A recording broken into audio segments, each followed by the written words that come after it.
Hello दोस्तों, सभी को राधे राधे, नमस्ते, प्रणाम। और बताइए सब लोग कैसे हैं। उम्मीद करती हूँ सब लोग स्वस्थ होंगे, मस्त होंगे, अच्छे होंगे, अपने अपने कामों में व्यस्त होंगे। इसी तरह प्यार दुलार सपोर्ट बनाए रखिए। आप लोग से उम्मीद करती हूँ कि ज़्यादा से ज़्यादा सपोर्ट करिए और चैनल को लाइक करिए, सब्सक्राइब करिए। वीडियो अच्छा लगे तो शेयर करिए। कमेंट बॉक्स में बताइए कि ये गीत कैसा लगा।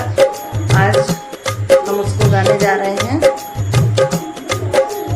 टिकवाली अइला ससुरडी बिया में मुन के खोल के देखावा नाही गारी दे बचून के खोल के देखावा नाही गारी दे बचून के खोल के देखावा नाही बहिनिया ले बगीन के खोल के देखावा ना बहिनिया ले बगीन के नथियाली अइला बासुरडी बिया में मुन के खोल के देखावा नाही गारी दे बचून के खोल के देखावा ना बहिनिया ले बगीन के हरवा